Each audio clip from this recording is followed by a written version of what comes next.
Olá, tudo bem? Fico feliz mais uma vez por estar aqui com vocês, né? Você que faz parte aqui desse canal Conectados à Videira. E o maior propósito que nós temos em cada vídeo é levar você de fato a ter a sua vida conectados à videira que é Cristo. Se você perceber, você vai ver vários vídeos, né, nesse grupo, nesse canal, que são colocados ali de 10 minutos, 15 minutos, né? Talvez agora para você vai ser muita coisa, mas chegará um momento que você estará tão conectado a Deus que você vai perceber que os vídeos de 10 minutos, de 15 minutos, de 20 minutos vão ser pouco.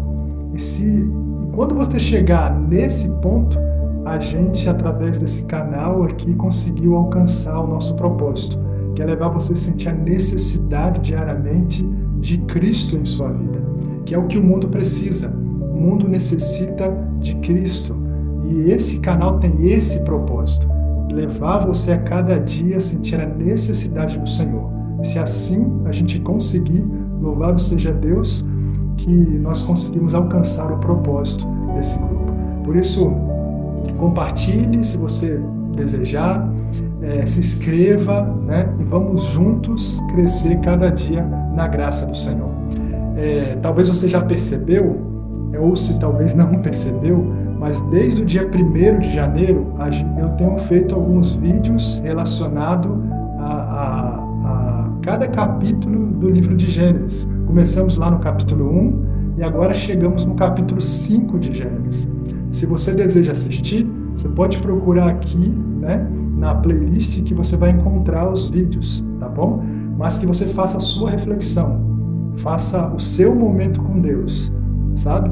Que esses vídeos sejam apenas algo que venha para te agregar, sabe? Agregar o seu relacionamento com Deus, mas não deixe de ter você um momento especial com o Senhor. Esse é o propósito do nosso canal.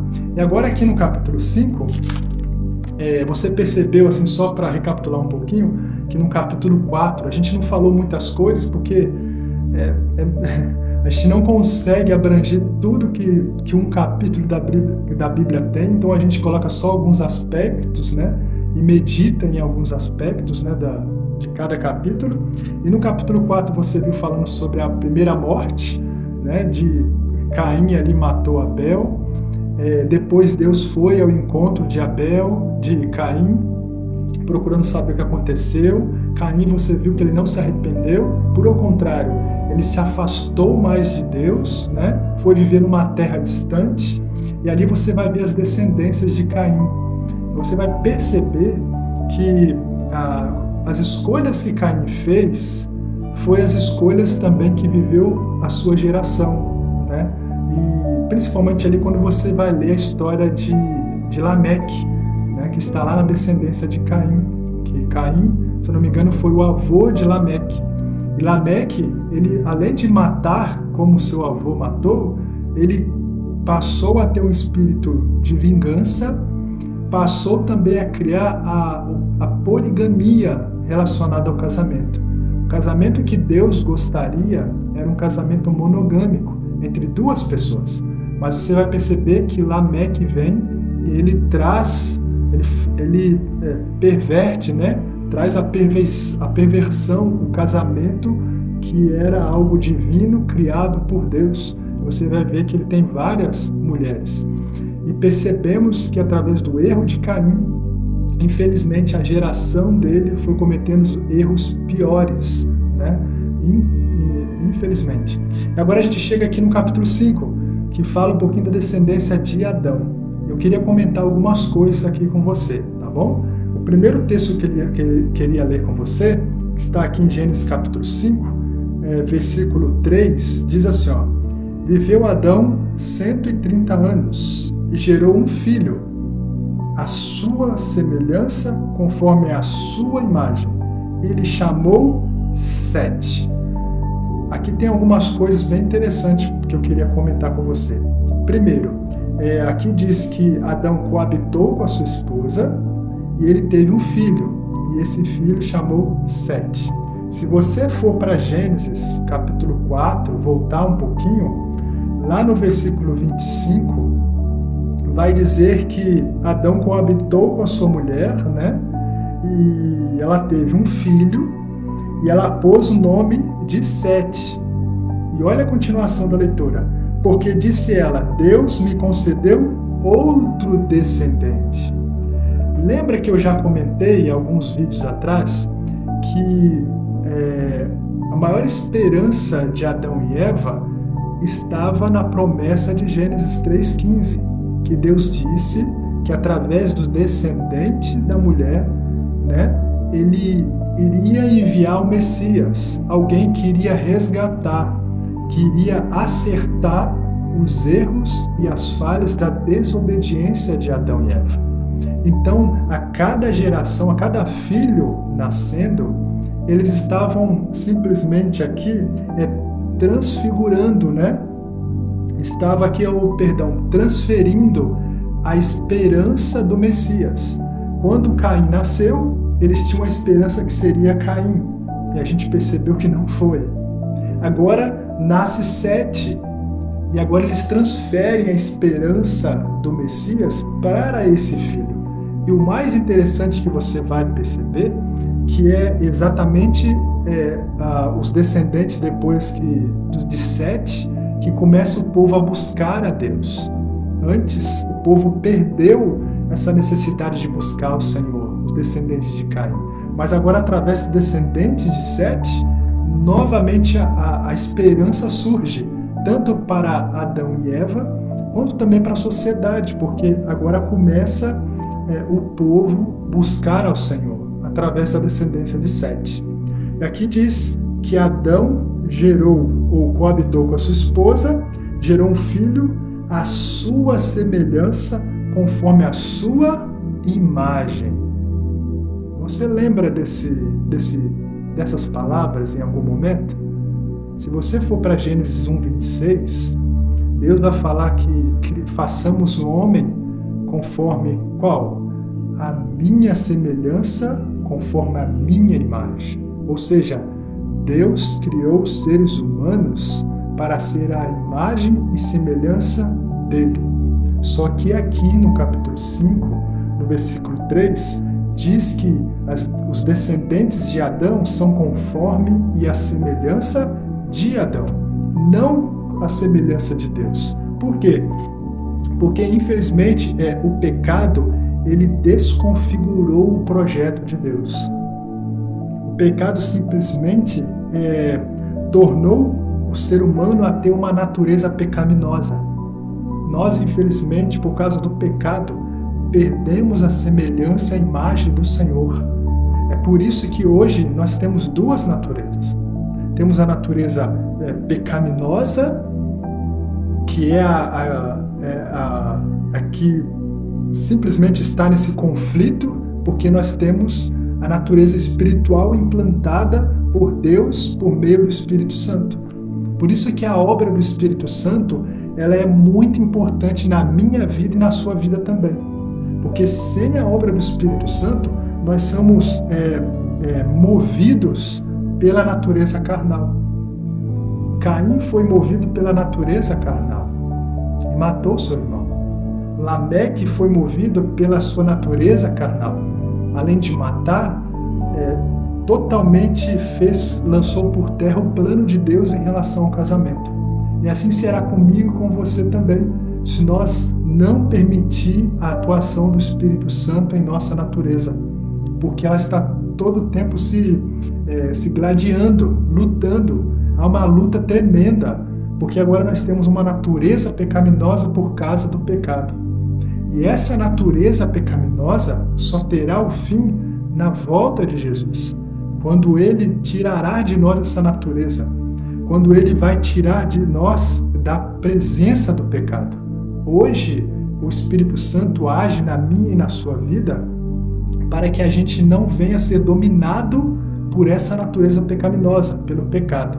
Mas logo, muito em breve, quando Jesus aparecer nas nuvens do céu, Ele vai nos livrar da presença do pecado. Louvado seja Deus! Nós seremos conforme a imagem e semelhança do nosso Senhor. Né? Amém? Por isso, Glória a Deus. Há outras coisas que eu queria comentar com você aqui no capítulo 5. Se você continuar lendo, olha que interessante. Vai dizer que depois que ele gerou Sete, Adão viveu 800 anos e teve filhos e filhas, e os dias de Adão foram 930 anos e morreu. Olha o verso 8 do capítulo 5. Todos os dias de Sete foram 912 anos e morreu. A todo tempo você vai perceber que vai falar que gerou fulano, viveu tanto tempo e depois morreu. Gerou fulano, viveu muito tempo e depois morreu. Só que quando você chega no versículo 23 do capítulo 5, olha o que diz. Todos os dias de Enoque foram 365 anos. Andou Enoque com Deus. E o que você espera? Dizer que Enoque morreu, né? Viveu tantos dias e morreu. Mas olha que interessante. Diz que Enoque andou com Deus e já não era. Por quê? Porque Deus o tomou para si. Ou seja, um professor nosso, ele comentou algo bem interessante quando ele estava falando no capítulo 5. Ele disse que quando você percebe aqui no livro de Gênesis, no capítulo 5, né, a todo tempo falando nasceu, morreu, nasceu, viveu tanto tempo e morreu, nasceu, viveu tanto tempo, coabitou, morreu. Quando você chega em Enoque, você vê que há uma quebra da morte aqui, não é isso?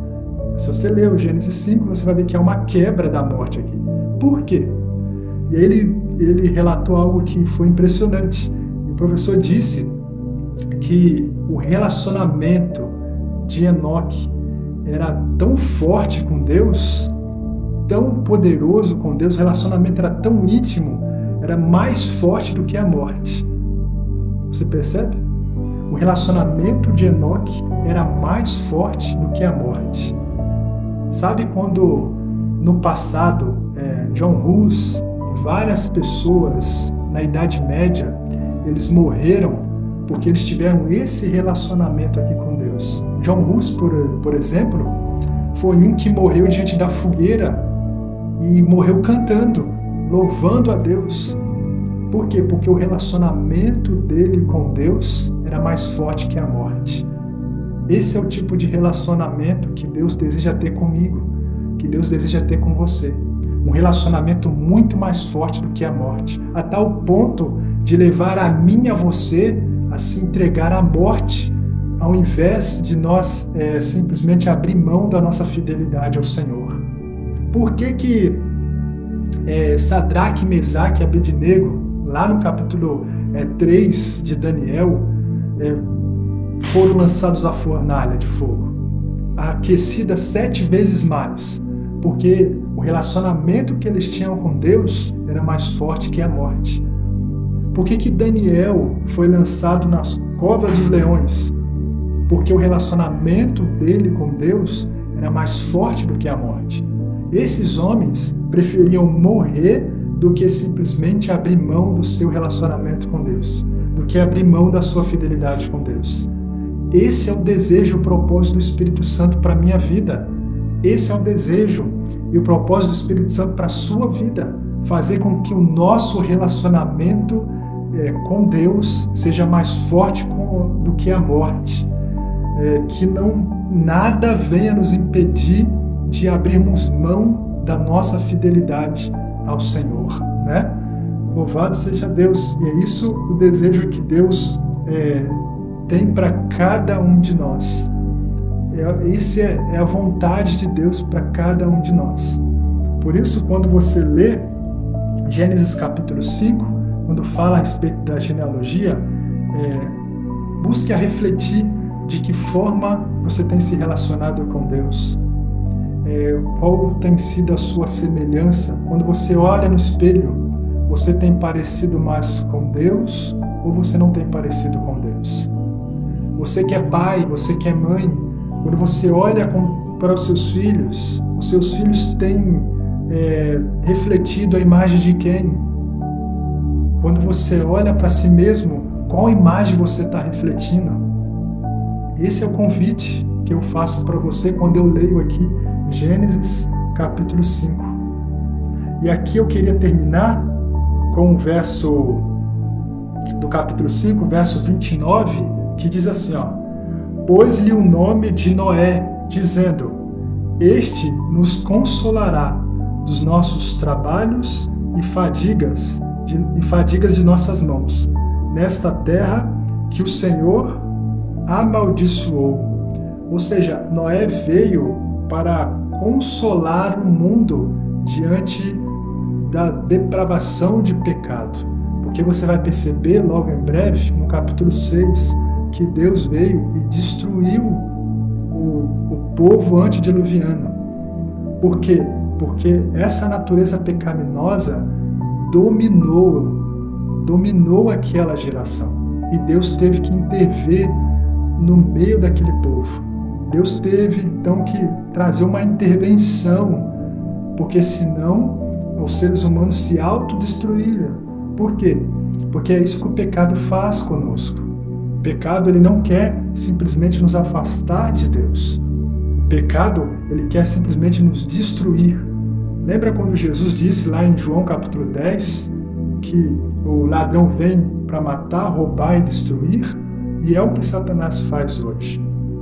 E nós devemos olhar para o capítulo 5 aqui, e ao lermos aqui sobre a história de Noé, você vai perceber que Noé foi um filho de Deus que trouxe consolo ao mundo. Ou seja, por meio de Noé, Deus pôde continuar com a sua descendência, com os seus planos. Porque somente Noé era aquele que foi fiel ao Senhor e deu ao Senhor a oportunidade de ser um instrumento na mão dele para continuar os planos de Deus. E eu termino aqui dizendo que o verso que eu li, verso 29, nesta terra que o Senhor amaldiçoou. Se você for para Gênesis capítulo 3, a partir do verso 16 ali, você vai perceber que em nenhum momento Deus amaldiçoa os seres humanos. Em nenhum momento. Essa não é obra de Deus. Deus nunca amaldiçoou os seres humanos. Mas quando fala que o Senhor ele amaldiçoou, o que ele quer dizer é que em relação ao resultado do pecado. O pecado traz maldição. Então foi o pecado que amaldiçoou nós seres humanos. Quando nós erramos, quando nós estamos vivendo uma vida de pecado, nós estamos debaixo da maldição do pecado. E se nós não mudarmos, não buscarmos ao Senhor, não se voltar-se para o Senhor, aceitar a sua graça, o pecado vai nos levar à morte. E a morte, muitas vezes a morte eterna. Por isso eu quero convidar você a meditar nesse capítulo no dia de hoje, a refletir nas palavras que foram ditas aqui e procurar ter o seu contato, a sua conexão com Deus, porque logo, muito em breve, Jesus vai voltar. E eu queria, junto contigo, viver a eternidade para sempre com o nosso Deus. Queria orar com você nesse momento. Vamos orar? Senhor, muito obrigado pelo estudo da sua palavra. Obrigado pela meditação. Nos ensina, Senhor, a refletir a tua imagem e a tua semelhança. Ajuda-nos, ó Deus, por meio da obra do Espírito Santo, a podermos refletir a tua imagem diante de uma sociedade tão imoral, tão perversa que nós temos vivido. Pai, por favor, assim como Enoque, ajuda-nos a andar com o Senhor, a caminhar com o Senhor, a tal ponto que o nosso relacionamento contigo vai ser muito mais forte do que a morte. E nós seremos levados à morte porque nós não queremos abrir mão da fidelidade e do relacionamento contigo. Abençoe a minha vida, Pai. Abençoe a vida da minha esposa, da minha família, Senhor. Abençoe a vida desse homem, dessa mulher, desse jovem que ora comigo. Abençoe as pessoas desse canal e de todos aqueles que irão assistir o vídeo, Pai. Nos dê a tua graça, o teu poder. E, por favor, Senhor, nos conceda o poder do Espírito Santo para que a natureza pecaminosa que nós temos não venha assumir o controle e nos afastar do Senhor. Tenha misericórdia de nós. Nos dê um dia na sua presença. É que nós oramos em nome de Jesus. Amém.